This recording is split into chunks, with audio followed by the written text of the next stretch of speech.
Hello everyone. So I was watching this anime called Guyver recently, and it's kind of old. I remember watching it when I was a kid, and I didn't know there was like a different, I guess, sets of it or something. So usually, like animes, or I don't want to say usually, but sometimes animes will have like an OVA, which is called original video animation, which I think are like straight to DVD or VHS or something like that. And sometimes they get put on TV. And then if it's like popular enough or whatever, sometimes they'll get like a TV show for the anime. I think that's how it works, anyways. But anyway, so yeah, I saw the TV series first because I remember I had already seen some of the episodes from the OVA, and then it was pretty good. I liked it. And then I saw Guyver Out of Control, which is like an OVA slash mini Guyver movie, I guess you could say. It's not really that long, if I remember correctly. And I think it's just like one episode. It's just like one video. So and then now I'm currently watching the OVA, the original one I think of Guyver. I think it's called Bio Booster Armor. I'll have to check. But yeah, basically it's about these monsters tracking down the this thing called the Guyver unit. And what it is it's like a living organism, like you find out later, right? But basically it's like an armor that goes onto the host, and it amplifies all their athletic abilities or whatever, right? And their strength and all that. And it has weapons and stuff, and it's like alien technology. And basically this corporation called the Kronos Corporation is after it because that's who it belongs to, I guess. And basically they have these monsters, for lack of a better term, called zoonoids, and basically they're people who can turn into these monsters, and when they're in this zoonoid form they can they also have amplified strength and stuff like that, and also some of them have special abilities as well. But it turns out like the Guyver can like overpower those if it's like on a human even, and stuff like that. Anyways, so one of the things I wanted to talk about, I just had to give that background first. One of the things I had to talk about was that, wow, this video is like more rambly than usual, I think. Anyway, so one of the things I wanted to talk about was like towards the end of the anime, right? Spoilers, everyone. So if you don't want to have the anime spoiled, you should turn off the video right now. Alright, so at the end of the anime, or I think in the middle, but basically first they explain how the human race was like, it's actually like an experiment, like a bioweapon experiment that these aliens had when they came to Earth, and then like they were, creating different life forms, and once they found humans, that was like supposed to be the ultimate life form or whatever, because it's intelligent and flexible and all this other stuff, and I don't know, but for whatever reason they left. It doesn't really explain. It says like no one knows why they left because it was so long ago or whatever. And the Kronos Corporation basically has found out all this information through like artifacts and hieroglyphics, I guess, and all that. Anyway, so one of the interesting things, I guess, from a libertarian perspective, anyways, when I was watching the TV series version, I guess the 26 episode version of Guyver, excuse me, was how I think one of the hypotheses was maybe one of the reasons the aliens left was because when a human had the Guyver unit on, they didn't have to listen to any of the commands or whatever that the aliens would give, if I recall correctly. It's been a while since I've seen it, but basically the zoonoids have these other like superiors called zoolords, and they can give commands to all zoonoids and stuff, right? And zoonoids are supposed to be like humans' most evolved form or whatever. It's supposed to be like everyone has it in their, I guess, DNA that's very easy to become a zoonoid, but only the Kronos Corporation has the technology to do that.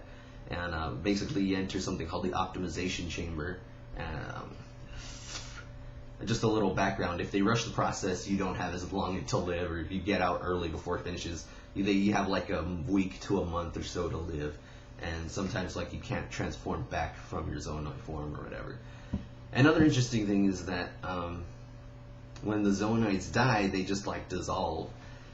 Anyway, so was one thing. Just I found it really interesting, like how like oh wow that's pretty cool, you know, like in terms of story, how like well maybe one of the reasons the aliens left because they couldn't control the Guyver, and like Guyver was their word for out of control or whatever, you know. What else was I gonna say? Oh yeah, so at the end of the anime, it turns out that Kronos like takes over the world or whatever, right? And so, but in doing so, well, there's costs and benefits to this, right? In doing so, there's no more world wars, but there is a resistance movement against the Kronos Corporation, led by one of the Guyvers, or one of the people who has one of the Guyvers. There's 3 units, right? And then number 2 gets damaged, and then so it gets destroyed, so it ends up only being 2 Guyvers after that. But anyway, so one of the Guyvers is leading this resistance movement, and the other is like being pursued or whatever. Kronos has a bunch of like spies, basically, or basically it's made them into like most wanted criminals or whatever, like the other Guyver and his friends who are just normal humans, right? Because they might expose, you know, all of the evil doings of the Kronos Corporation. And so in this scenario, at the end where Kronos basically rules the world, they basically start giving people,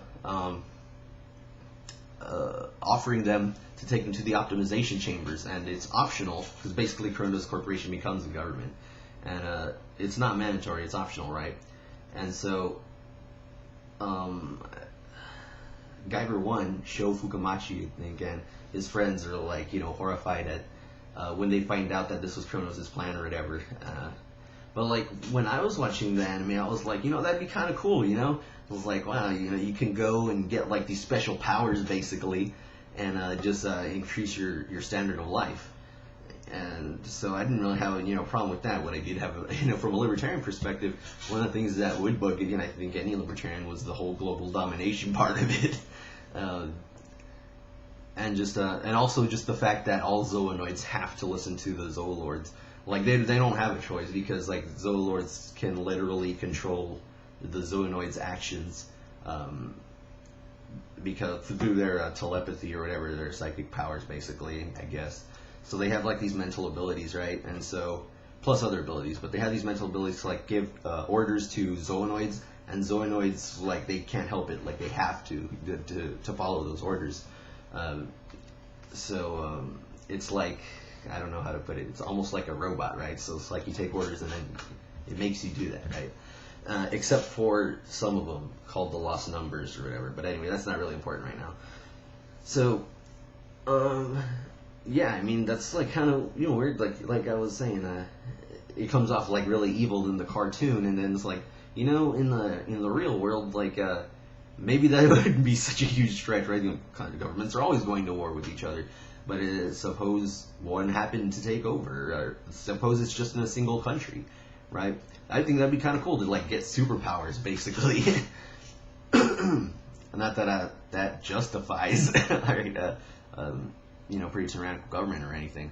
But anyways, I think also one of the interesting things, like I'm just thinking out loud here, is that because Zoanoids dissolve when they die, like you'd think like maybe in some cases that's not really like a great idea for everyone to become Zoanoids, because then like if someone kills you, there's like no evidence, right? It's just like, oh, you disappeared basically. There's no evidence, there's no DNA evidence or anything because you dissolved, right? So one, they can't track the killer. 2, there's no real proof that you died. There's no physical evidence that you died. There would only be like witnesses and stuff like that. So I don't know. It was just like, I'm kind of just like thinking about like what the, I guess, ramifications would be, or whatever the implications of this kind of a scenario if it happened. I don't know. It's a really good anime though, and I really think a lot of people should watch it just because it's like really cool. All right, I think that's pretty much all I had to say.